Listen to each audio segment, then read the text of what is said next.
다시 왔습니다. 출발 증시 와이드의 최리나입니다. 옵션 만기 다음 날인 지난주 금요일 예상치 못한 강세장이 찾아왔었죠. 미국의 부채한도 협상이 잘 해결될 거라는 기대감 때문에 뉴욕 증시가 급등했었는데 이를 보고 우리까지 안도랠리를 펼쳤던 것입니다. 시가에서 벌써 2020 정도 부근까지 왔었었는데요. 시가를 거의 다 지켰고 갭 상승분을 그대로 유지한 채 종가가 2024포인트 정도에 형성됐었죠. 7개월 내 최고치였고요. 외국인이 31거래 연속 사자의 결과였으며 기관이 22거래일 만에 처음으로 사자세를 보였던 것도 증시 상승의 주된 요인으로 분석되고 있습니다. 금융주의 아주 급등도 눈여겨 보여졌었는데요.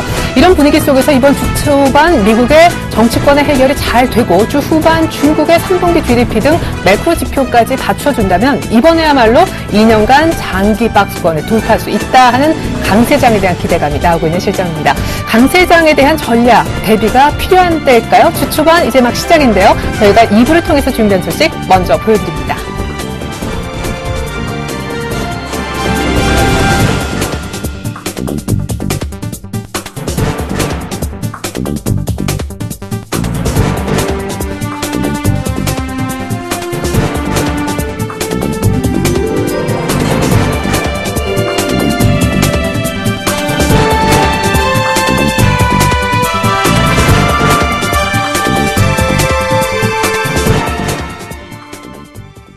네, 전일장 다시 보고 오늘장 미리 보는 리뷰 앤 프리뷰 시간입니다. 전문가들의 전일장 한마디부터 보시겠습니다.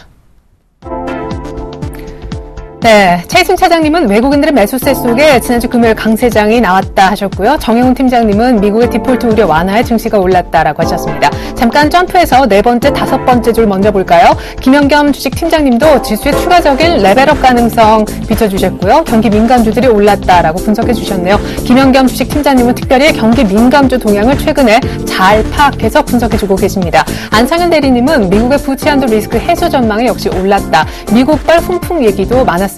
중간에 스킵했었던 김혜란 연구원님의 그 의견 좀 보면요. 삼성전자 대규모 투자로 반도체 시장 호조라고 하셨었는데 반도체 장배주가 여전히 잘 가는 모습이 나타나곤 했었었죠. 이어서 더욱 중요한 오늘장 프리뷰, 오늘장 전망 한마디 확인하겠습니다. 최희승 차장님은요. 종가 기준 연중 최고점 경신이 오늘 기대된다 하셨고 정영훈 팀장님은 디폴트 우려감이 재부각되면서 오늘은 소폭 조정을 보이지 않을까라고 덧치셨습니다. 김혜란 연구원님은 코스피 박스권 돌파와 추가 상승을 충분히 가능하게끔 하는 그런 국면이다. 최희승 차장님과 동일한 추가 상승 쪽에 무게를 두셨고요. 김영겸 주식팀장님은 중국의 9월달 수출이 석 달 만에 감소하는 등 좀 저조했었는데 변화를 조금 주목해야 된다 하셨습니다. 안성현 대리님은 3분기 실적 호전주 중심으로 선별적 대응이 필요하다. 어닝 시즌임을 다시 한번 환기시켜 주셨네요. 오늘은 특별히 HMC 투자증권 최희승 차장과 얘기 나눠보겠습니다. 연결돼 있을 거예요. 안녕하세요, 차장님. 네, 안녕하십니까. 네, 오늘 미국 증시가 추가 상승했던 것처럼 우리도 신기록을 세울 것이다. 이렇게 보고 계시네요. 네, 일단은 지금 동시효과는 좋지 않은 모습이긴 한데요. 지금 시장에 대한 기대감 충분하지 않을까라고 보고 있고요. 지난주 금요일날 우리나라 시장도 이제 갭 상승해서 나름대로의 이제 종가까지도 꾸준하게 상승세를 좀 지켜주는 모습이었고, 미국 같은 경우에도 100포인트 이상 상승해주면서 나스닥 같은 경우에 30포인트 이상 상승해주는 모습을 보여주고 있습니다. 그래서 지금 전일장 같은 경우 외국인들 31거래일째 계속해서 순매수 기조 유지하고 있는 가운데 오늘도 만약에 오늘 빠진다 그랬을 때는 매수 관점에서 좀 봐야 되지 않을까. 전일장 이렇게 좀 정리를 해보도록 하겠습니다. 네. 자, 오늘장 이제 프리뷰가 사실 더 중요한데, 지금 종가상, 연중 최고점을 경신하려면 최소한 2030포인트는 웃돌아야 되지 않습니까? 오늘 전약 후강 패턴도 가능할까요? 네, 일단 전일장에서 지난주 금요일 날 2024포인트까지 올랐었는데요. 이제 거의 지금 연초에, 종가상으로 봤을 때 2031포인트까지 상승을 했었습니다. 그래서 7포인트 정도 수준의 차이이기 때문에 그런 부분들은 갭이 그렇게 크진 않고요. 다만 이제 지난주에 갭 상승했다라는 부분 시초가가 그래서 그 부분이 약간 좀 부담스럽긴 한데 그래서 제가 앞서 말씀드린 대로 오늘 만약에 빠지면은 이제 분할 매수 관점으로 좀 접근을 해보자 이렇게 말씀드린 거고요. 외국인들 31거래일째 계속 매수해주고 있는데 옵션 만기 때도 이제 매도 차익 압박에도 불구하고 외국인들이 계속해서 매수해주고 있는 모습.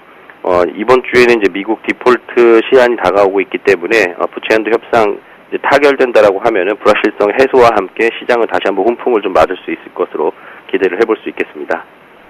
네, 그래요. 근데 기관이 샀다라는 것에 대해서는 어떤 의미를 갖고 계신지 일단 외국인 중심의 강세장이었다. 금요일장을 이렇게 리뷰해 주셨는데 오늘 만약에 기관이 투신권의 매도가 조금 더 줄고 전체적으로 순매수가 또 들어온다면 향후에도 좀 연속적인 쌍끌이도 기대해봐도 좋을까요? 네, 일단 지금 기관 순매수를 보면은 특징적인 부분이 이제 보험 그리고 연기금 쪽에서 이제 상당히 매수가 좀 많이 들어오면서 지난주 5일 내내 연기금 쪽에서는 이제 순매수 기조를 보여주었었고요. 투신 같은 경우에는 계속해서 지금 매도는 하고 있지만은, 매수폭이 지난주 목요일 날 908억, 그리고 이제 금요일 날 513억으로 좀 점차 줄어드는 모습 보여주고 있습니다.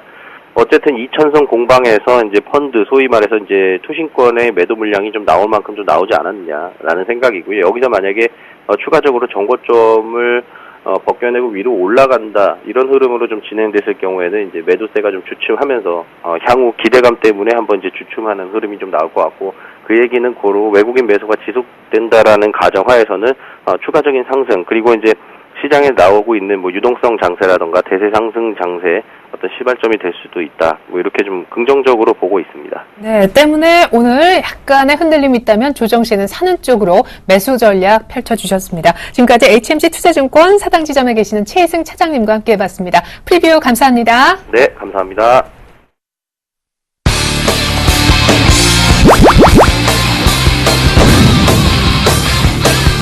증권 투자의 연습은 없다. 실전이다. 주식 조교 돌격 앞으로 남은 원장입니다.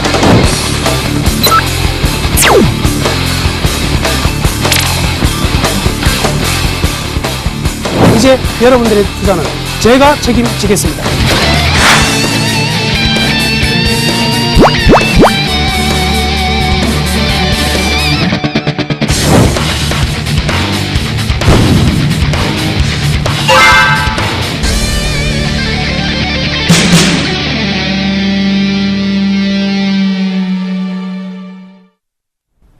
넘버원에게 듣는다 시간입니다. 방금 보셨는데요. 샘플러스 나무는 멘토님과 오늘 얘기 나눠보는 시간입니다. 멘토님 안녕하세요. 안녕하세요. 좋은 아침입니다. 네. 자, 한 달간 한 2,000원 언저리에서 아주 답답한 흐름을 보였던 코스피가 지난주 금요일 갭 상승분을 그대로 지키면서 7개월 내 최고치 2020까지 올라섰습니다. 이번에야말로 강세장이 도래하는 것 아닌가 시장에선 기대가 큰 상황인데요. 수급도 상당히 좋아졌고 조금 전에 앞선 전문가는 펀드 환매 물량도 어느 정도 이제 소화가 거의 다 된 것 같다라고도 기대감을 표해 주셨습니다. 어떻습니까? 조정 시에는 조금 사는 전략이 맞을까요? 일단 현재 조정 시 사는 전략은요 조금 더 미루셔도 괜찮을 것 같습니다. 시장이 다소 이제 급등 양상으로 전주말 전개되는 모습이 나왔지만 아직은 조금 리스크가 있는 부분이 있거든요.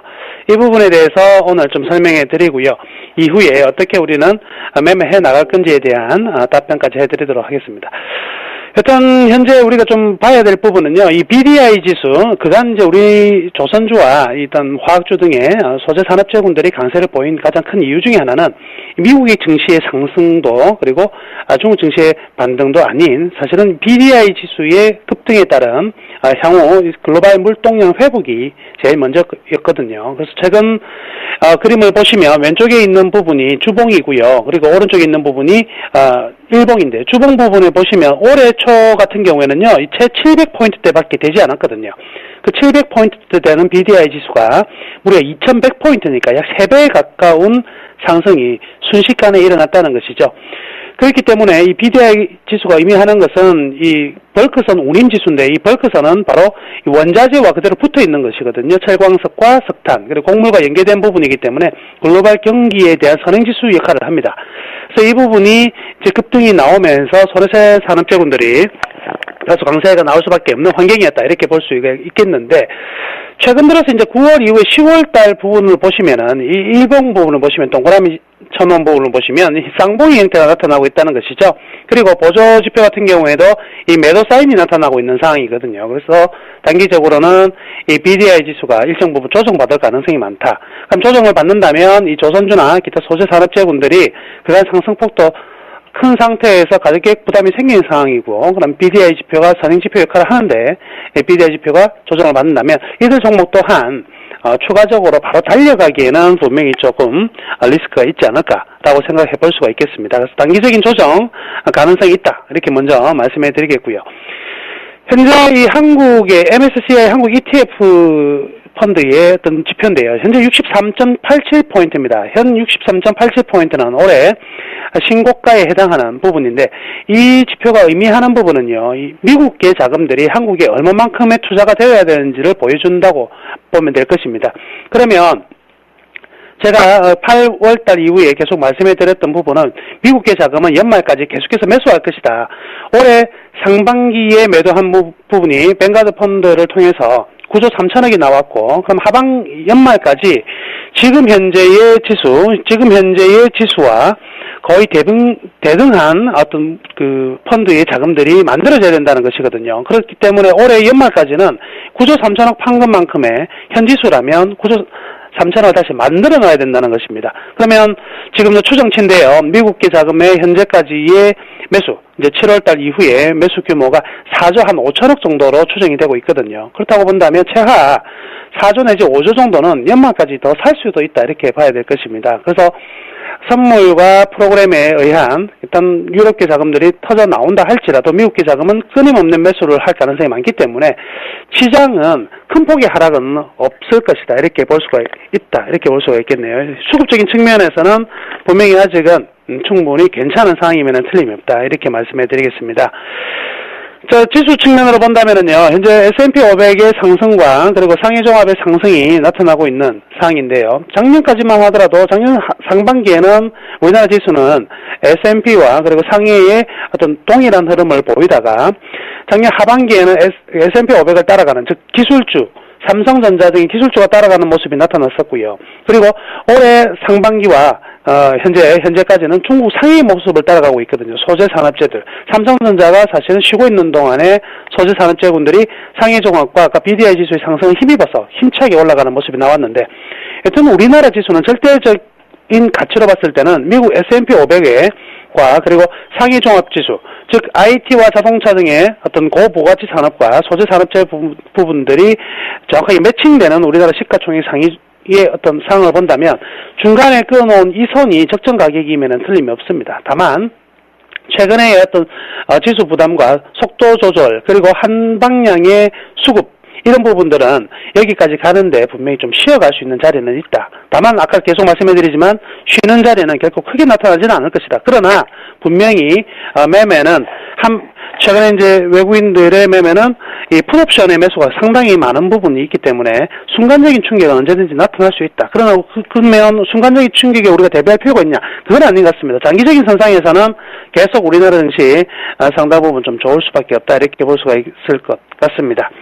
자, 그 다음 그림은요, 이 환율 부분이 계속 리스크가 좀 크게 작용될 가능성이 많습니다. 자꾸 요즘 주가가 막 상승하다 보니까 이 환율 부분들 또 체크를 안 하시는 분들이 많은데, 이 파란색으로 표시되는 원달러 환율, 지금 신저가가 거의 임박한 상황이거든요. 신저가가 깨진다면 이제 가속화가 된다는 것이죠. 그렇다면 기타 이제 수출주들이 이 환부담에 대해서 분명히 느끼는 시점이 다가올 것이고요. 이런 부분들은 분명히 새로운 리스크가 될 것이다, 이렇게 봐야 되겠습니다. 다만 이제 원엔 같은 경우에는 하락의 속도가 다소 떨어져 있긴 한 상황인데요. 그렇지만 원달러가 깨진다면 원엔도 동반적으로 깨질 가능성이 있으니까 원화 강세에 대한 준비는 분명히 종목별로 해야 될 것이다, 이렇게 말씀해 드리겠습니다. 자, 외국인들이 우리나라에 상당히 많은 매수를 보이고 있고요. 우리는 추가적으로 과연 상승할 여력이 있느냐? 가장 큰 부분은 경제 성장이 밑바탕이 될 것인데요. 올해 한국 경제 성장률은 2.8% 선이었는데, 이는 세계 평균이 2.9%보다 훨씬 또 떨어졌던 부분인데, 내년 전망을 보시면 상당히 좀 의미가 있습니다. 물론 0.2% 하향 조정했긴 했지만 한국은 3.7%로 내년 세계 평균 3.6%를 상회하는 부분이 있거든요. 즉, 그렇다면 이머징 마켓에서 가장 블루칩인 한국과 대만 쪽으로는 외국인들이 계속 매수를 하고 있는데, 여기에 대한 이유는 충분하다, 이렇게 봐도 될 것입니다. 우리나라 코스피 지수 현재 2000포인트에서 2042포인트가 가장 지금 저항이 될 수 있는 부분이고요. 이 부분을 통과해 나가야지만 우리가 2200, 2300 이렇게 올라갈 수 있거든요. 이 부분에 첫 번째 진입한, 슈팅으로 진입한 부분인데, 만약 마음을 놓고 바로 돌파될 것이다 라고 기대하기에는 분명히 좀 무리가 있을 것이고요. 이 추세선 상단을 어느 정도 지지를 해 나간다면 10월달 말이라든지 11월달 2042포인트의 완전한 안착 이후에 상승으로 완전히 전환되는 이런 흐름도 나타날 수 있다 이렇게 볼 수가 있겠네요. 코스닥 같은 경우는 상황이 좀 다른 상황입니다. 그래서 코스닥은 현재 상황을 보시면 이 추세의 하단 부분과 그리고 저항이 되는 부분에 상단 부분이 정확하게 매칭되어 있는 부분이거든요. 이 부분에서 하나의 이제 방향성이 나타나게 되는데 코스닥의 리스크는요, 든든한 수급에 뒷받침이 없다는 것이죠. 그래서 든든한 수급에 뒷받침이 없는 상황이기 때문에 심리적으로 깨어지게 된다면 상당 부분 밀릴 수 있으니까요. 코스닥은 비중을 좀 아직은 더 늘릴 부분 아니고요. 전체 투자 금액의 한 20% 내외 정도면 충분하다 이렇게 말씀해 드리겠습니다. 자, 그리고 3, 4분기 본격적인 어닝 시즌 앞두고 이번 3, 4분기 실적은요, 이 소재와 그리고 필수 소비재 그리고 의료 쪽에서 상당히 좋을 것으로 보여지는데요. 여기서 우리가 한 가지만 짚고 넘어갈 점은 이 9월달 3, 4분기 실적 최악에 나올 것은 통신 서비스와 유틸리티인데 4, 4분기에 가장 극적인 반전이 일어나는 것도 유틸리티다. 즉 전기 그리고 전기가스 업종들 이런 부분들은 반드시 우리가 좀 긴 걸음으로 본다면 좀 충분히 매수를 해도 괜찮지 않을까 이렇게 말씀해 드리도록 하겠습니다. 자, 오늘 한 주간의 장 정리에 대한 전반적인 계획을 설명해 드렸었고요. 이번 한 주 동안은 공격적인 대응보다는요 다소 보수적인 대응 계속 유지하시라는 말씀 전해드리면서 마치도록 하겠습니다. 네. 조정식 매수 관점도 긴 호흡에서 틀린 전략은 아니지만 단기적으로 쉬어갈 가능성이 있기 때문에 조금만 더 관망하자라는 의견 주셨고, 코스닥은 전체 포트폴리오 20% 비중을 넘지 않았으면 하셨습니다. 지금까지 샘플러스 남은우 멘토님과 함께 해봤습니다. 감사합니다. 네, 감사합니다.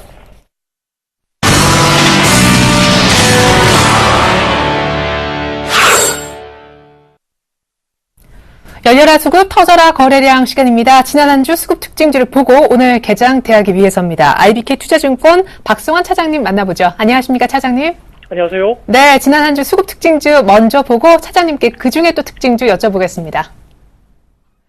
네, 먼저 외국인들이 지난주 금요일까지 30일 연속 사면서 SK 하이닉스를 가장 많이 담았군요. 그 다음에 코덱스 200, 삼성전자, 그리고 SK텔레콤과 네이버 순이었습니다. 하이닉스와 네이버는 신고가고요. 하이닉스는 중국 공장 화재난 게 다시 재가동에 들어갔다고 하죠. 기관은 레버리지에 가장 많이 담았습니다. 그 밖에 금요일날 많이 샀던 종목들이 2, 3, 4, 5위를 차지하는 모습인데요. 금요일날 거의 6% 급등했던 KB금융도 담았고 롯데케미칼의 행진도 기관 덕분입니다. 주가 20만 원을 터치한 NC소프트도 중국 모멘텀을 가진 채 기관의 사랑을 받고 있습니다.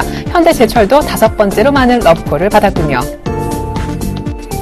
네, 이어서 코스닥의 지난주 수급 상황이 되겠습니다. 외국인들이 주로 팔고 산 것, 기관의 종목들 나오고 있는데요. 겹치는 것 한번 찾아보시겠어요? 네, 첫째 줄 바로 보이네요. 외국인도 기관도 지난 한 주 가장 많이 담은 종목 동일하게 솔브레인이었고요.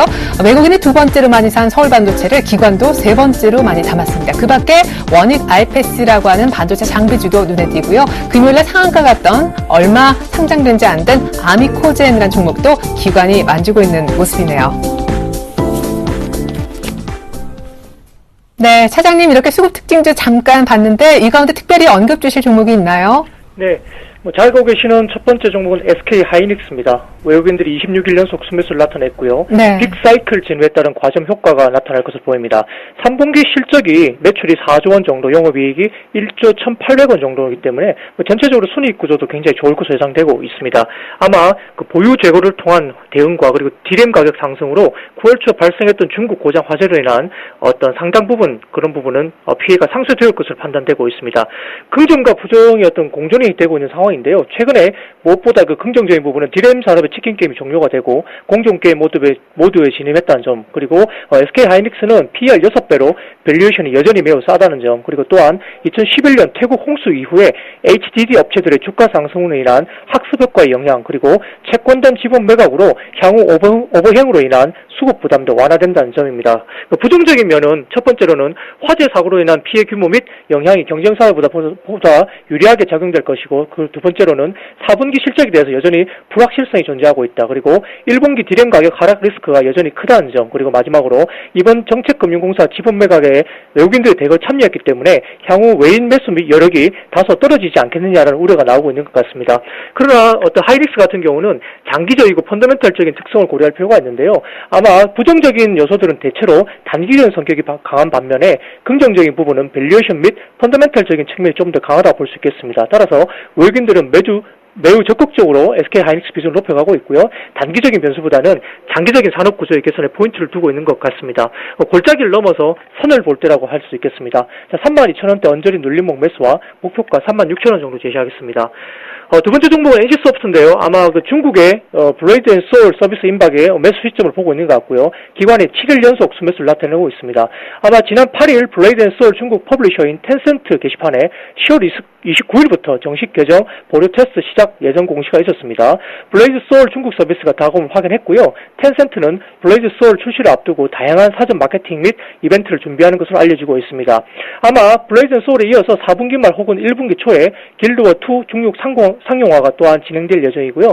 내년 1분기에는 미국과 유럽에서 신작 와일드스타가 CD 판매와 월정의 모델로 상용화될 전망입니다. 이외에도 2014년에는 블레이드 소울과 그리고 길드워2가 대만, 일본, 미국, 유럽, 한국 등지에서 상용화가 진행되고 있고요.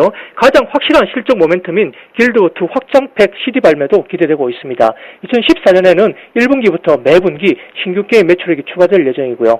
그러나 최근에 3분기 기존 게임 또한 트래픽이 안정세를 보이고 있고요. NC소프트 같은 경우 특히 전분기 대비 6.2% 증가하고 있고 길드워2도 미국 7월, 8월 수능 방문자 역시 업데이트 영향으로 증가하고 있는 것 같습니다.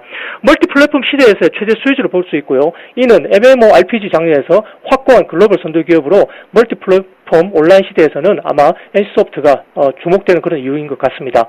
19만원 언더 눌림목 매수와 그리고 목표가 22만원 제시하겠습니다. 마지막 종목으로는 잘 알고 계신 서울반도체인데요. 10월 10일 제외하면 기관이 5일 연속 수매수를 나타내고 있습니다. LED 조명 산업의 어떤 성장에 주목하고 있는데요. 최근에 LED 조명 가격의 하락과 그리고 각국 정부 정책의 영향으로 LED 조명 시장의 대중화가 이루어지고 있고요. 특히 미국 LED 업체인 크리는 최근 60W 대체 LED 제품을 9.8달러에 월마트에서 판매하기 시작했습니다. 연초 대비 약 34% 인하된 가격인데요. 이렇듯 가격 인하로 인해서 LED 조명 제품의 대중화 가능성이 가시화되고 있는 상황이고요. 또한 산업 구조적으로도 각국 정부의 친환경 정책을 주목해야 될 것 같습니다. 미국의 경우에 내년 40W 이상 배기열 등 제품 판매 금지를, 그리고 중국의 경우에는 60W 이상 배기열 등 제품의 판매 금지를 예정하고 있고요. 우리나라 같은 경우는 2014년부터 배기열 등 판매 전면 금지 보이고 있습니다. LED 산업 또한 2013년부터 완만히 개선되고 있고요. 이는 조명 시장 내에서 수요 확대, 그리고 UHD TV용 수요 성장 기대, 그리고 최근 3년간 업계 구조적 영향 등으로 판단되고 있습니다. 이러한 부분의 체질 개선과 이런 부분에서는 저희가 뚜렷하게 4분기 성수기 효과까지 포함해서 주목해야 될 것 같습니다. 43,000원 언더 눌림목 매수와 목표가 5만원 제시하겠습니다. 지금까지 IBK 투자증권 여의도 본사 이비지팀에 계시는 박성환 차장님과 함께 봤습니다. 수급 특징 분석 감사합니다. 감사합니다.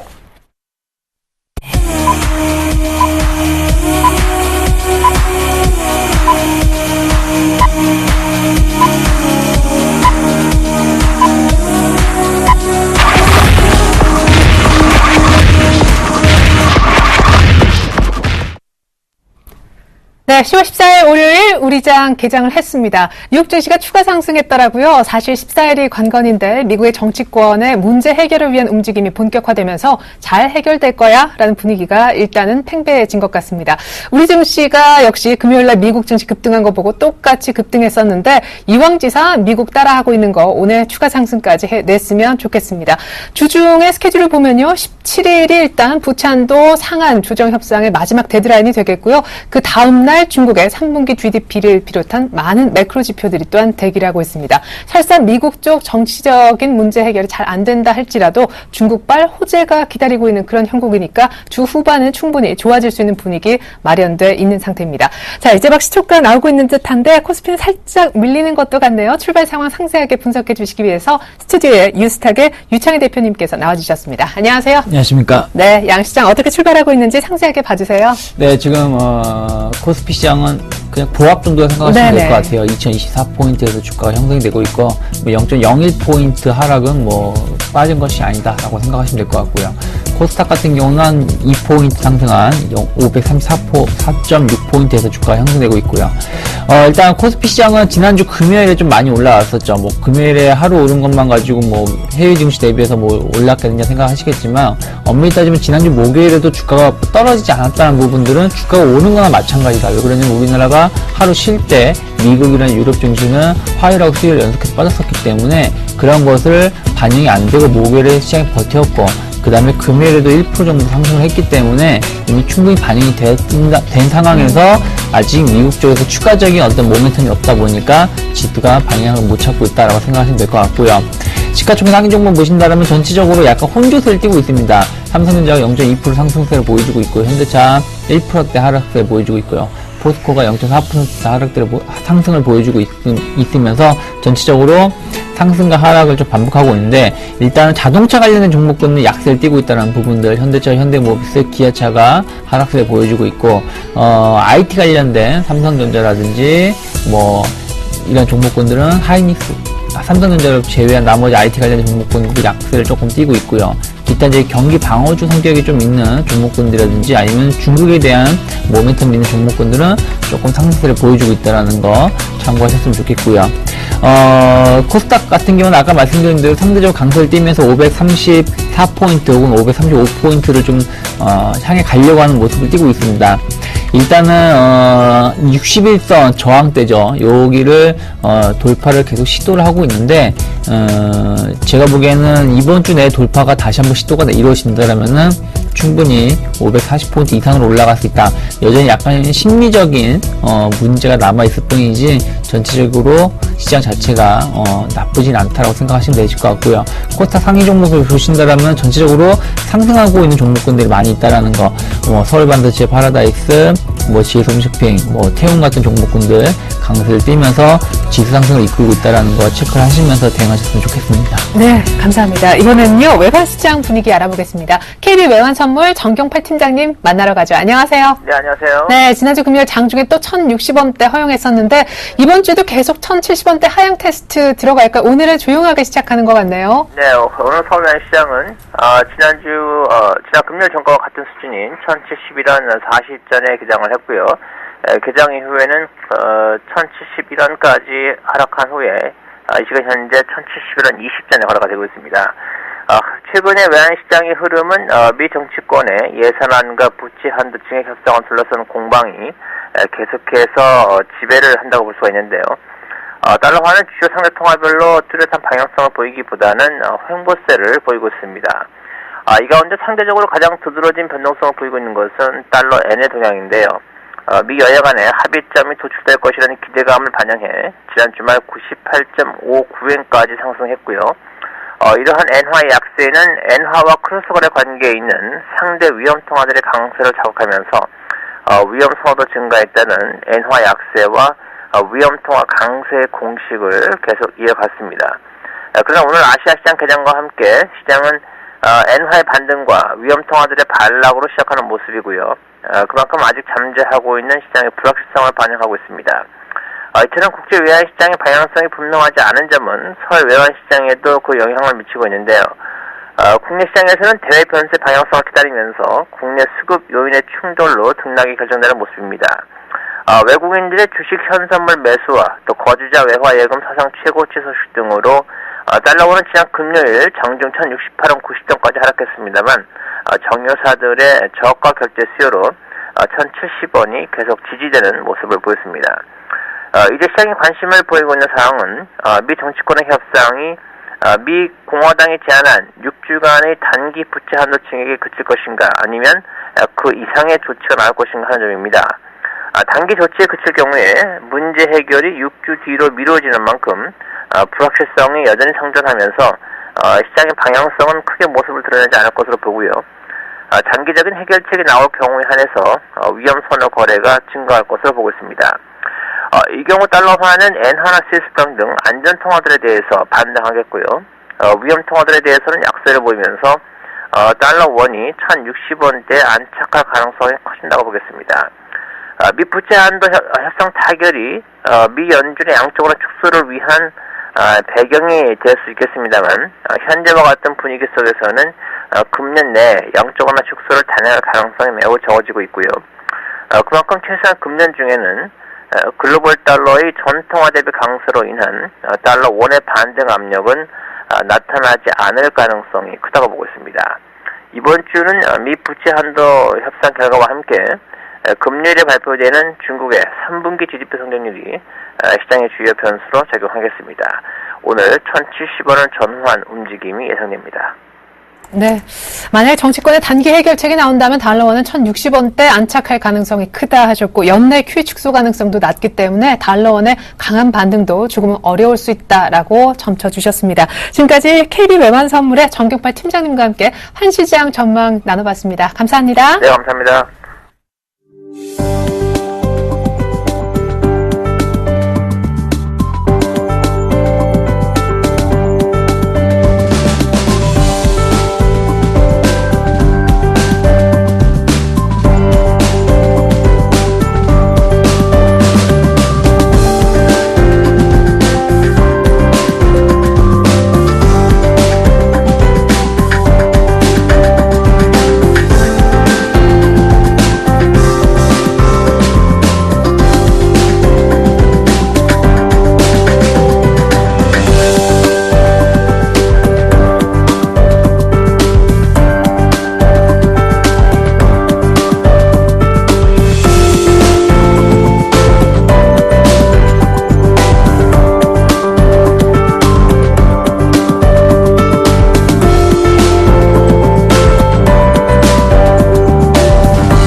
네, 오늘 돌발 종목입니다. 첫 번째는 원전 비중 관련된 종목들 봐야겠습니다. 현 수준대로 유지하고 향후에 원전 비중을 늘리지 않겠다라는 보도가 나왔죠. 이런 가운데 오늘 아주 폭넓게는 태양광 관련, 풍력 관련 아주 작은 피팅주, 기자재주까지 급등하는 양상이고요. 원전주 가운데 대표적인 피해주도 지금 나오고 있습니다. 한전기술이 마이너스 10%, 현진소재는 플러스 10%, 분위기가 이렇습니다.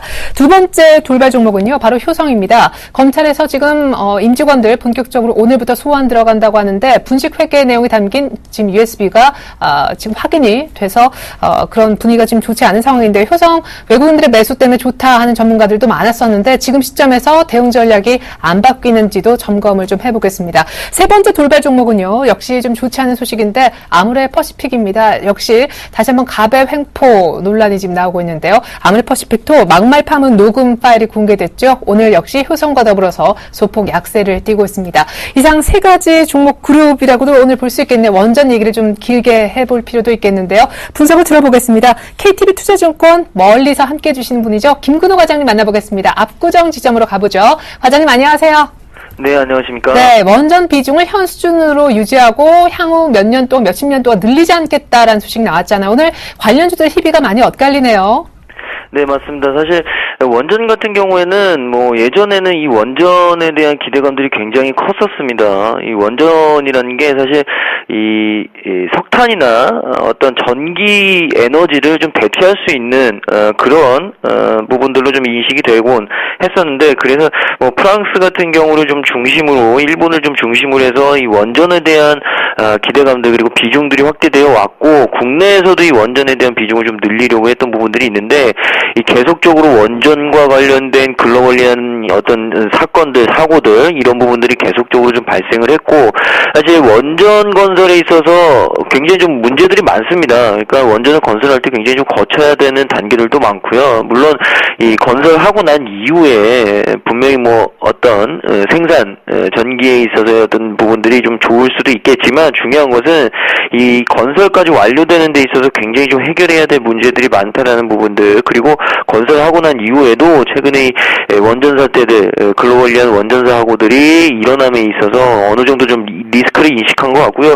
굳이 과연 이 원전에 대한 비중을 과거처럼 그렇게 기대감을 갖고 늘려야 되느냐, 이 부분이 어느 정도는 좀 시장에 그리고 전문가들에 의해서 좀 제시가 됐고 어느 정도 좀 받아들여졌다고 생각이 듭니다. 그래서 원전 비중에 대해서는 더 이상 뭐 늘리거나 이런 부분들을 하지 않겠다라는 입장을 밝히면서 사실 대표적인 이 한전기술 같은 경우에도 오늘 굉장히 좀 급락으로 시작을 해서 갭 하락으로 시작을 해서 지금 좀 올라온 모습인데, 뭐 올라와도 거의 뭐 마이너스 8%.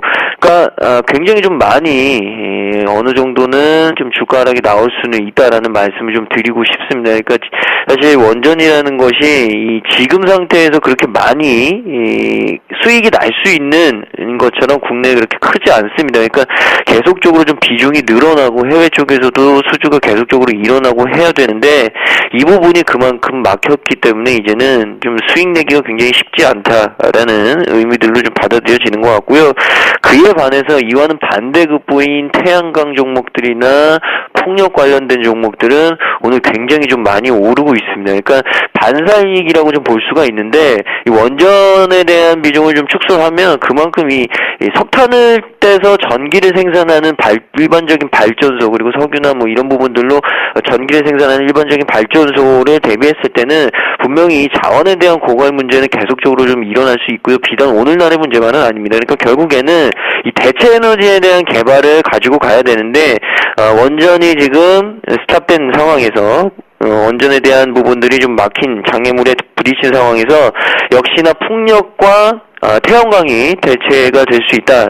대체로 다시 한번 좀 이목을 끌 수 있다라는 의견들이 있는 것 같고요. 그래서 오늘 뭐 태양광 종목들, 풍력 관련된 종목들 전체적으로 좀 좋은 상승을 보여주는 것 아닌가라는 말씀을 드리고, 일단 태양광과 풍력 관련된 부분들은 오히려 조금 더 상승할 수 있는 부분이 있다고 생각합니다. 뭐 원전에 대한 비중을 다시금 뭐 이렇게 지금 정부에서 늘리거나 할 수 있는 부분은 부담스러운 부분들이 많기 때문에 오히려 태양광이나 풍력 쪽으로 좀 집중할 가능성이 크다라는 말씀을 좀 드리고 싶고요.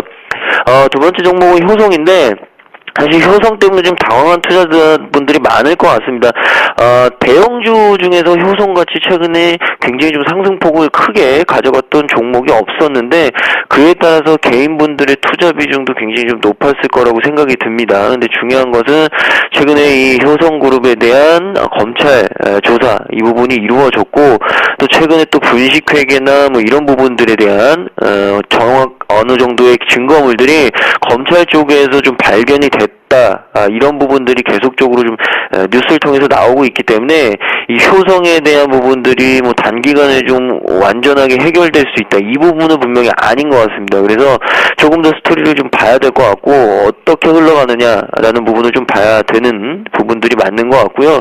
지금 상태에서 만약에 증거물들이 어느 정도 확실하기 때문에 채택이 되고 이 조치가 취해진다면 추가 하락은 당분간 뭐 피할 수는 없을 것 같습니다. 그러나 그 바닥은 어느 정도 좀 잡아본다면 효성 같은 경우에도 뭐 나쁜 회사는 아니기 때문에 이 부분이 거치고 난 이후에는 재차 좀 반등을 모색할 가능성이 있다. 그러나 회장부터 임직원에 대한 부분들이 소환 조사까지 이루어졌기 때문에 이 탈세와 횡령 의혹, 이 부분이 어떻게 과연 스토리로 흘러가느냐, 정확하게 어떤 처벌들이 내려지느냐, 이 부분도 봐야 될 것 같고요. 그래서 당분간은 좀 효성그룹에 대한 부분을 좀 내려놓으셔도 된다. 그러나 중요한 것은 분명히 어느 정도 수준에서 바닥은 나올 가능성이 있다라는 말씀을 좀 드리고 싶습니다. 물론 그 바닥이라는 것도 이 검찰 쪽에서 내려지는 어떤 이 징벌에 대한 부분과 좀 복합적으로 일어날 가능성이 있기 때문에 이 검찰 쪽에서의 어떤 수사, 이 조사, 이 부분에 따라서 좀 움직이시라는 말씀을 좀 드리고 싶고요. 마지막으로 이 아모레퍼시픽인데, 뭐 효성도 그렇고 아모레퍼시픽도 그렇고 좋지 않은 소식들을 좀 전해드리게 돼서 굉장히 저는 개인적으로 우울하기도 한데, 이 아모레퍼시픽 같은 경우에는 가배횡포 이 부분에 대한 논란, 이 부분이 좀 제시가 됐는데, 이 피해 특약점 협의회로부터 받은 음성 파일이 공개가 됐습니다. 이 민주당 이하경 의원으로부터 이 녹음 파일에는 이 아모레퍼시픽 영업팀장이 대리점주와의 술자리에서 폭언하는 내용이 좀 담겨 있습니다. 그래서 협의회 측에서 이 해당 파일을 공정거래위원회에 제출할 예정이고요. 또 국회 정무위원회에서도 15일 공정위 국정감사에 이 아모레퍼시픽 사장을 증인으로 채택까지 했습니다. 그러니까 모르겠습니다. 이 가배횡포가 비단 오늘날의 문제는 분명히 아닙니다. 근데 지금 시대에 이 가배횡포가 과연 과거처럼 그렇게 먹힐 수 있느냐, 그냥 무덤덤하게 넘어갈 수 있느냐, 이 부분을 봤을 땐 분명히 아니라고 생각이 듭니다. 그 전 사태들도 좀 보면 이 유제품 업계에서도 이 가배횡포에 대한 논란이 계속적으로 좀 불거져 왔었는데, 이제는 이 아모레퍼시픽이라는 화장품 회사까지 좀 번져 왔다는 것 자체가 굉장히 좀 마음상으로 굉장히 좀 불편하지만, 이 부분이 과거처럼 그렇게 무덤덤하게 넘어갈 수 있는 상황은 분명히 아닌 것 같습니다. 그만큼 보는 눈이 많아졌고요, 소통할 수 있는 채널들이 많아졌기 때문에 이런 부분들에 의해서 기업들이 지금 이런 가배횡포 이 부분에 있어서 그렇게 무덤덤하게 넘어갈 수 없는 상황이다. 그러니까 뭐 주가상으로는 오늘 그렇게 뭐 큰 반응은 없지만 일단 어느 정도는 바닥이 좀 나오고 있어 보입니다. 그러나 이 공개된 내용 이런 부분들, 그리고 그 부분에 대해서 내려지는 이 어떤 공정거래위원 쪽에서의, 공정위 쪽에서의 어떤 처벌, 이런 부분들을 좀 확인을 해봐야 될 것 같기 때문에 이 아모레퍼시픽 같은 경우에도 어느 정도 그런 바닥권이 나왔다고 해서 좀 접근하시기보다는 이 처벌이나 징벌에 대해서 어느 정도 좀 확인을 하신 후에 움직이시는 게 맞을 것 같고요. 그리고 아모레퍼시픽도 마찬가지입니다. 사실 회사는 나쁜 회사는 분명히 아닙니다. 뭐 해외 쪽에서도 굉장히 유명한 회사고요. 그러나 이런 이슈들이 어느 정도 나왔기 때문에 다시 한번 말씀드리지만 너무 공격적인 처벌보다는 공정위에서 내려지는 이 처벌에 조금 확인을 하시고 그 규모에 대해서 좀 파악을 하시고 나서 움직이셔도 늦지 않다라는 말씀 전해드리고 싶습니다. 효성 아모레퍼시픽 그리고 원전 비중 현 수준 유지 관련해서 관련주들 힘이 엇갈리는 것 짚어주셔서 잘 들었습니다. 그밖에 특징주는 유창희 대표님이 또 스튜디오에서 분석 도와주시면 어떨까 싶은데요. 안 되는데 계속 더 분위기가 안 좋아지는 종목들, 유증 이후에 더 밀리는 SK솔믹스와 지금 3분기 실적 우려 나오는데 오늘 또 신저가를 경신한 컴투스 있습니다. 그리고 서울반도체는 반면에 또 한 번의 신고가를 오늘 아침 또 경신하고 있고요. 오스코텍은 금요일날 상한가, 오늘 아침도 또 상한가입니다. 일부 종목들 좀 정리 부탁드려요. 네, 일단 뭐 긍정적인 종목들 말씀드린다면 네. 뭐 서울반도체 같은 경우는 실적에 대한 기대감, 그러니까 뭐 이제 10월 중순 이후부터 우리나라도 이제 본격적인 어닝 시즌을 돌입하고 있는 상황에서 LED 조명에 대한 기대감이 있는 거죠. 그러니까 미국 같은 경우가 이제 크랜가요? 그 업체가 LED 그 조명 기기를 30% 정도 인하한 가격에 판매를 한다고 합니다. 우리나라 같은 경우도 이제 그러한 것이 적용이 된다라면, 뭐 지금 당장 적용 아니지만 향후에 적용될 가능성이 높다라는 거죠. 그렇다면은 우리나라 같은 경우 좀 LED 조명 그 기구의 가격대가 2-3만 원대거든요. 그러면 2-3만 원대라면은 조금 가정에선 부담을 갈 수는 있어요. 근데 이게 만약에 한 20-30% 조정이 나온다, 가격이 인하가 된다라면은 한 10,000원 초반이나 중반대까지도 가격이 형성된다라면 충분히 일반 가정에서 수요가 폭발적으로 늘어날 수 있다. 어쨌든 이제 백열 전구가 내년부터 판매가 안 될 것이고, 그리고 나서 LED 교체가 급격하게 이루어진다라면은 성장성이 나오고 그런 기대감이 발생하고 있기 때문에 금요일에 급등세를 보였고, 오늘도 1.3%대 상승을 보여주면서 신고가를 연출하고 있다. 지금은 이렇게 말씀드리고 싶어요. 일단은 이 종목이 계속 우상향을 보이면서 지금 몇 달 동안 계속 어떻게 하고 있냐면은 5일선, 21선을 타고 가고 있다. 그렇다면은 5일선하고의 이격도가 조금 벌어져 있을 때는 조금 보수적으로 좀 보면서 접근하시고, 대신에 5일선의 이격도가 가까워지거나 혹은 5일선의 이격도를 약간 이탈했을 때는 매수 관점을 보면서 추세 매매를 하시는 게 좋다라고 생각을 하고 있고요. LOT 베이콘 같은 경우가 이제 그 반도체 업종인데요. 반도체 그 장비를 공급에 대한 기대감, 그랬기 때문에 지난 분기까지는 적자가 나왔지만 3분기서부터 흑자 전환이 기대가 된다고 하면서 주가가 좀 올라오고 있습니다. 근데 전 그렇게 말씀드리고 싶어요. 하긴 해보자라고 말씀드리고 싶습니다. 무슨 얘기냐면은 주가가 적자임에도 불구하고 어떤 기대감으로 인해 가지고 5월달, 6월달 엄청나게 올라갔거든요. 그런데 실적이 수반되지 못하면서 하락세로 전환이 됐었어요. 된 상황에서 단순하게 3분기 흑자 나온다. 그 기대감이 좋다. 4분기 때 좋다. 이러한 것만으로 주가가 올라가기에는 한계가 있다라는 것이죠. 그렇기 때문에 제가 보기에는, 일단은 지금은 기술적 반등에 불과하다. 라고 생각을 하고 있고, 만약에 안정적인 매수를 하시려면 지금 매수하시는 게 아니라 항상 말씀드리지만은 매물대 좀 돌파하는 위치, 최소한 6,500원에서 6,600원 정도는 돌파가 돼야지 그때 가서, 확인이 되고 매수를 하는 거지. 지금 단순하게 기술적 반등이 나온 순간에 매수를 하시기에는 좀 부담이 될 수 있다라는 거 말씀드리고 싶고요. 오스코텍 같은 경우가 이제 지난주에 호재가 나왔죠. 그러니까 파킨슨병 관련해서 정부와 같이 신약 개발 프로젝트를 시작을 했다, 한다 이게 나왔는데 그러면서 이제 이틀 연속 상한가가 기록이 됐습니다. 근데 이 종목도 마찬가지예요. 그러니까 신약 개발에 대한 기대감이 있으면서 주가가 올라왔습니다만은 신약 개발이 이루어진 건 아니라는 거죠. 그리고 앞으로 계속 시간은 좀 필요하고 또 개인적으로 봤을 때 부정적으로 좀 말씀드리자면 파킨슨병이 대중화되어 있는 병은 아닙니다. 유전 관련된 병이고 정말 소수에 있는 사람들은 희귀병이기 때문에 이게 개발됐을 때 물론 세계 최초로 개발이 되고 전 세계에 독과점으로 판매가 된다면은 큰 수익은 발생할 수 있지만 그게 아니라면은 생각보다 적은 수익이 발생할 수 있다는 것이죠. 그렇기 때문에 저는 그래요. 신약이 약이라는 것은 단순히 신약이라서 좋은 게 아니라 이게 대중화되어 있는 병에 대해서 신약이냐 아니냐가 상당히 중요하다고 생각을 합니다. 그렇기 때문에 일단 이러한 기대감으로 이틀 연속 상한가가 왔다. 고 생각하는 부분에서는 추가된 상승은 좀 제한이 걸릴 수 있다. 올라간다고 하더라도 1,900원, 2,000원 정도 가게 되면은 추가된 상승이 힘들 것 같은 상황에서 오늘 여기서 무리하게 상한가인 가격에 매수하기에는 좀 부담은 될 수 있다라는 거 좀 말씀드리고 싶고요. 기타 이제 좀 안 좋은 종목군들 좀 말씀드리자면은 SK솔믹스가 이제 지난주 유상증자 얘기가 나오면서 결국 하한가로 마감을 했습니다. 그리고 오늘도 소폭 하락세를 보여주고 있는데 말씀드린 것처럼 태양광 관련해서 다른 종목군들 상당히 좋은 모습을 띄었음에도 불구하고 이 종목은 계속 우하향을 하고 있었다는 부분들을 본다라면 여전히 상승보다는 하락이 조금 더 열려 있다라는 거 그리고 유상증자 가격 자체가 낮게 형성되어 있기 때문에 충분히 좀 더 빠질 수 있다라고 생각하고 있기 때문에 될 수 있으면은 비중을 줄이시는 게 좋다.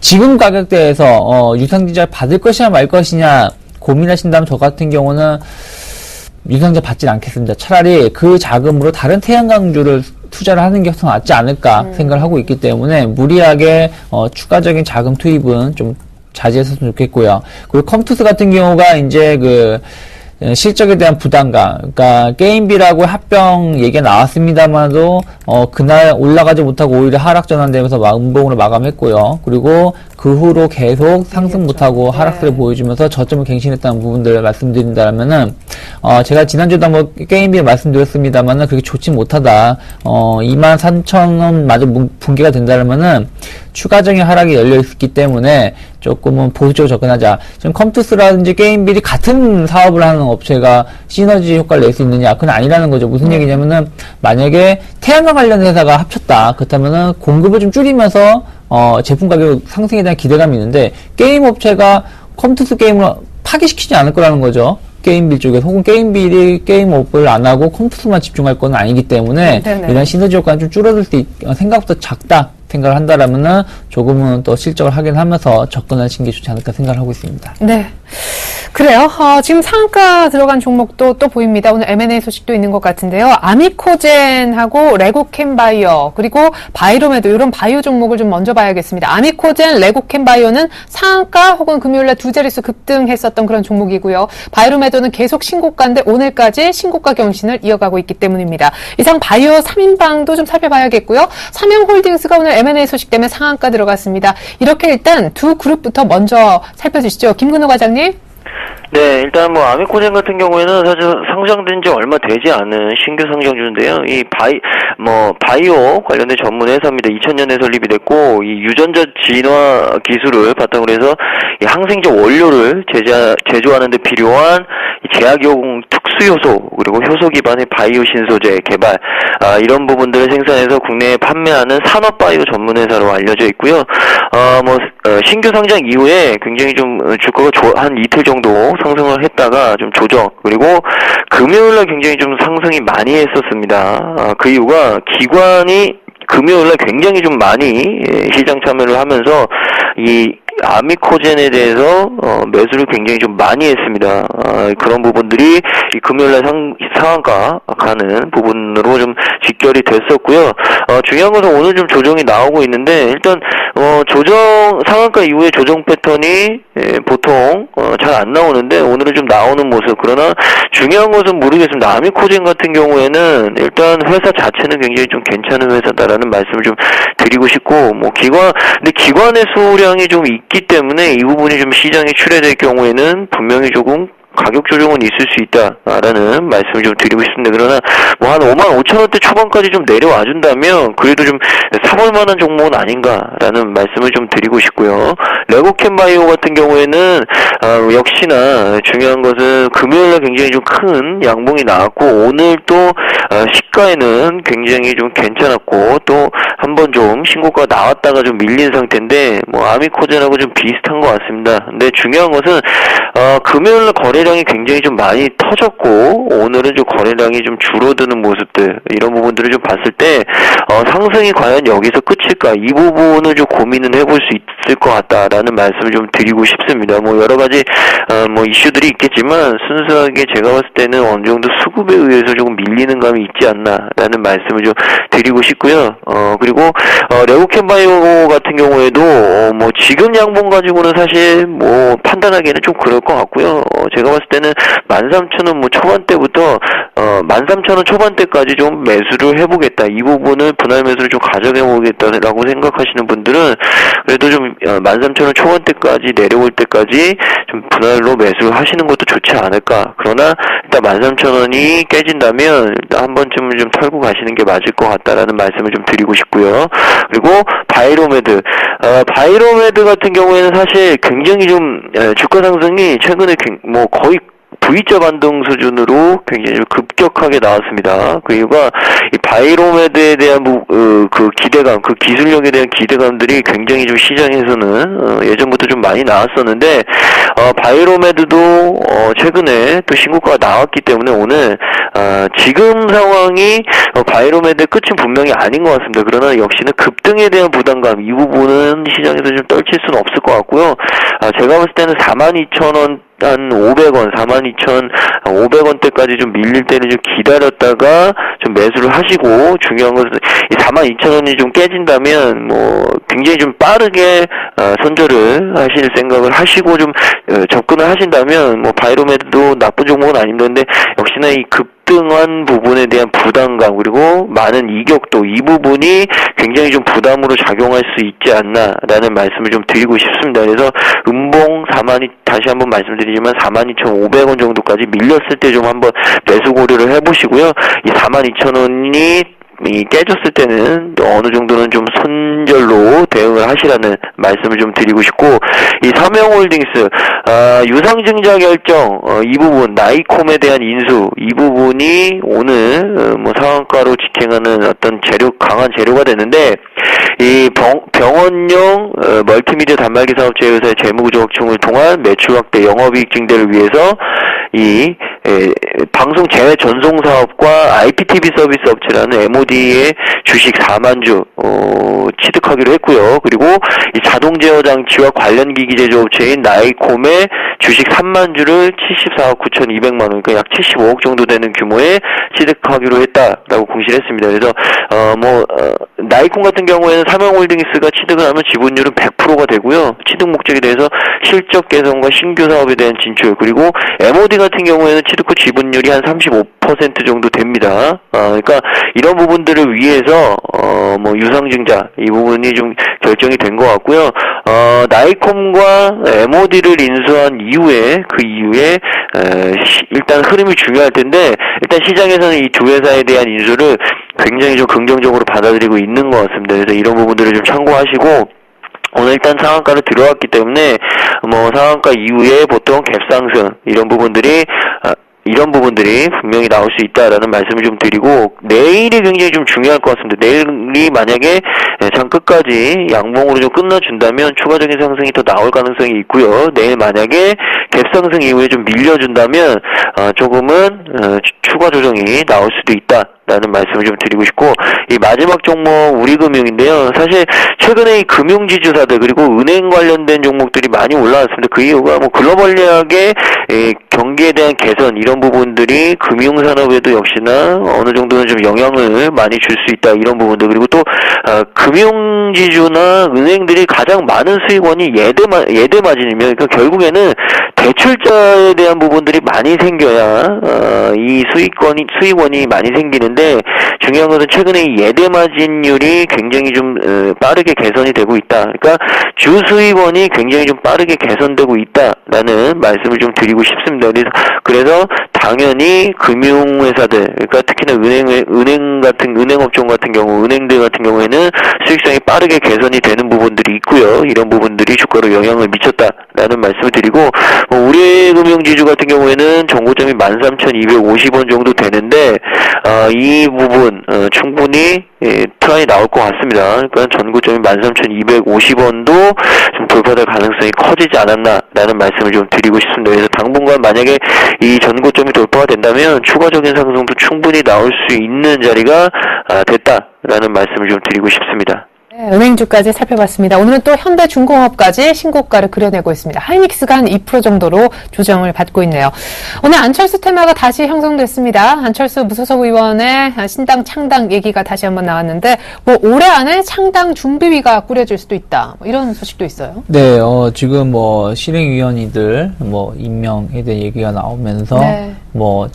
창당 얘기, 또 이제 손학규 전 의원이 지원한다. 그러니까 무슨 얘기냐면 경기도 수원 쪽이죠. 그쪽에 불출마 선언을 하고 안철수 의원을 만났죠, 지난주에. 그러다 보니까 두 분이 뭔가를 하지 않겠느냐 이게 나오고 있는데, 제가 보기에는 그건 너무 과대 해석된 게 아닌가 생각을 하고 있습니다. 무슨 얘기냐면 안철수 씨는 당연히 신당을 창당을 해야 되겠죠. 무소속만으로는 할 수는 없기 때문에 어떤 신당을 창당할 것이기 때문에 그런 부분들은 기대감 남아 있습니다. 다만 그런 것이 이번에 재보선 선거보다는 오히려 내년 선거를 앞두고 있다는 거. 근데 이게 큰 효과를 얻을 수 있을지는 요즘에 좀 의구심이 있어요. 정치권에서 유명무실해졌고, 또 손학규 전 의원도 만약에 이번에 안철수 의원하고 뭔가가 어떤 얘기가 나온다라면은 제 생각엔 그렇습니다. 그럼 완전히 이제 기력인가요? 기력이 철새 정치인 이미지가 생길 수 있다는 것이죠. 한나라당에서 민주당, 네네. 또 민주당에서 안철수로 옮기게 되면 그런 이미지가 생길 수 있기 때문에 과연 손학규 전 의원이 이런 선택을 하진 않을 것이다 생각하고 있습니다. 다만 제가 보기에는 지난번에 손학규 전 의원의 처가상인가요? 그때 당했을 때 안철수 의원이 갔었기 때문에, 네. 그런 부분 인사 차원이 아닐까 생각을 하고 있기 때문에 가대 해석은 좀 부담이 될 수 있다. 네. 그리고 그러한 기대감은 주가가 오른 것들은 다시 또 예전에 주가를 회귀한다는 거 우리가 계속 봤기 때문에 그런 것만으로 주가를 생각을 하고 매수하기 좀 부담이 될 수 있다고 생각을 하고 있기 때문에 무리한 추격 매수는 자제하자라고 말씀드리고 싶고요. 손학규 의원 관련된 종목군도 그렇게 많이 강세를 띄지 못하고 있다는 거 체크를 하시면서 단발 이슈에 불과할 수 있다라고 말씀드리고 싶습니다. 네. 자, 현재 원전 비중 확대 안 한다라는 소식 때문에 현진 소재는 결국 상한가를 들어갔고요. OCI는 20만 원까지 넘보는 등 주가가 5% 넘는 급등세를 띠고 있습니다.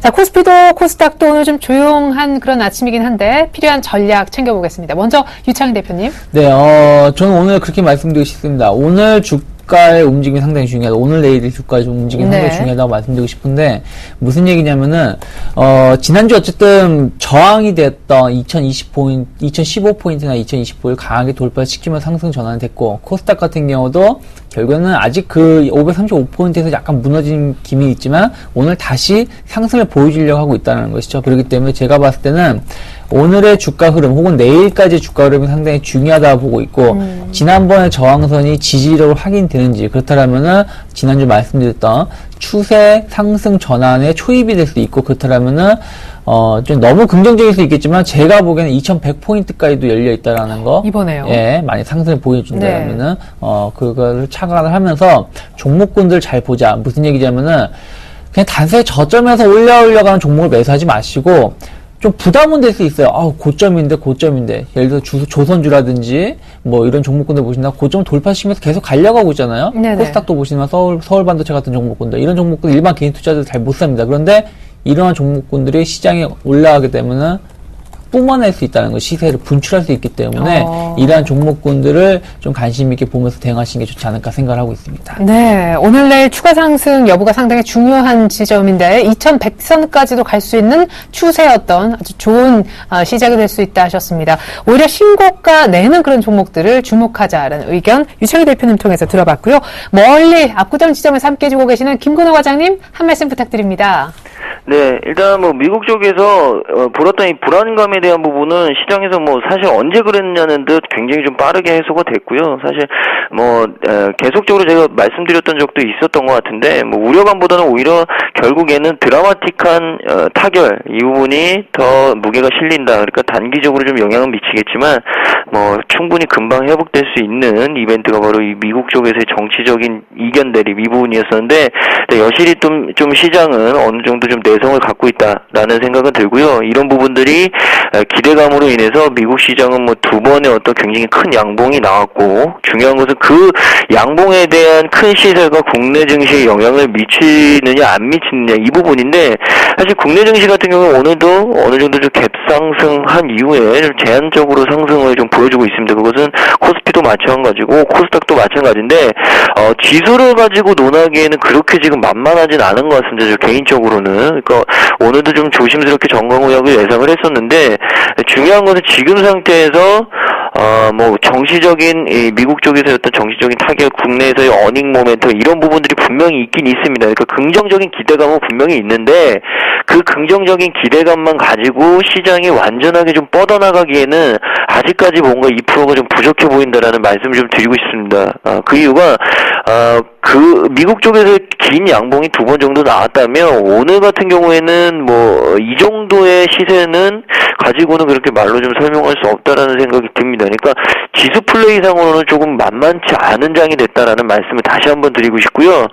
오히려 종목별로 좀 대응하시는 게 아직까지도 유리하지 않을까라는 말씀을 좀 드리고 싶습니다. 사실 개인적으로는 지수대에 대해서는 그렇게 저는 제한적인 상승이 오히려 더 좀 맞다고 무게가 실린다라고 보고 있고 지금 상태에서 지금 굉장히 좀 큰 양봉이 나오기에는 코스닥이나 종합주가 지수나 이렇게 녹록지 않은 상황은 분명하다라는 말씀을 좀 드리고 싶고 그래서 종목별로 좀 대응을 하시라는 말씀을 다시 한번 드립니다. 그러니까 지수를 가지고 좀 판단하시기에는 분명히 개인 투자자분들은 쉽지 않은 장으로 흘러왔고요.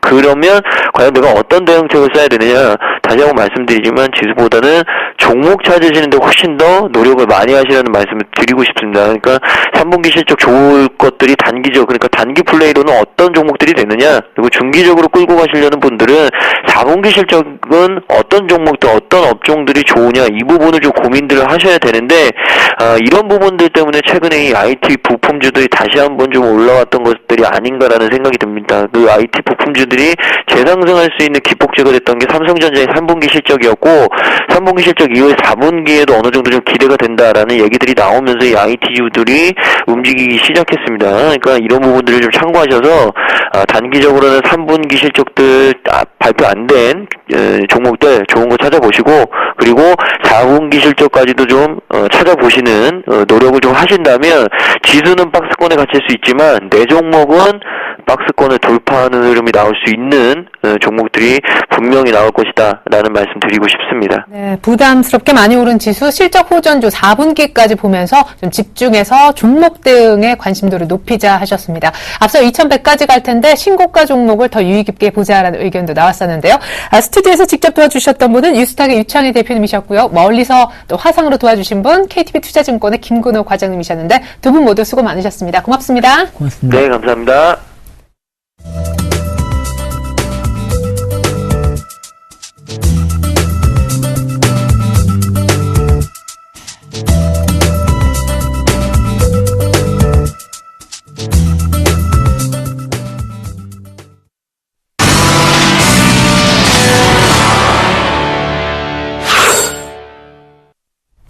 네, 시각 선물시장 동향 파악해보고 필요한 전략까지 짜봅니다. 샘플러스 김대웅 멘토님, 주쌤과 함께 해보겠습니다. 불러보죠. 안녕하세요. 네, 안녕하십니까. 네, 금요일날 거의 고점은 268.60 정도에서 끝났는데 오늘 아침 외국인과 금융투자의 공방이 치열하네요. 네, 맞습니다. 상당히 우리나라 앞에서 많은 패널분들께서 워낙 잘 정리를 해주셔서 제가 할 게 그렇게 많지는 않은 것 같은데요. 일단 시장의 결론을 먼저 말씀드리면, 여러분들 이제 우리가 입가심을 하기 위해서 밥을 먹고 나서 이렇게 껌을 씹으시게 되면 제발 시장에는 던지지 마세요. 지금 시장에 던져지고 있는 느낌이 좀 많이 드는데요. 자, 우리는 오늘 요 짧은 시간 안에 두 가지를 한번 생각을 해보겠습니다. 자, 좀 빠르게 언급을 좀 드리겠는데, 전체적으로 우리나라 자체가 미국이 이미 금요일날 자체도 위로 올라가는 게 맞았습니다. 위로 올라가는 게 맞았음에도 불구하고 전체적으로 오늘도 우리나라는 그러면 커플링 현상, 즉 동반 상승 쪽으로 가야 되는 것이 맞습니다. 그런데 얼마 전을 한번 생각을 해보겠습니다.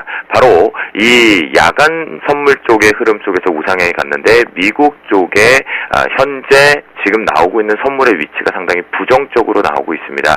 그러다 보니 그때에 어떤 증상이 났었냐면 이렇게 위험성이 도래될 수 있다는 불확실성이 계속 커지면서 부담 요인을 잡았었는데요. 그때의 수급은 오늘과 정반대로 나왔다라는 거죠. 시장 출발과. 그때는 개인들이 공격적으로 매도를 잡기 시작했습니다. 초반부부터.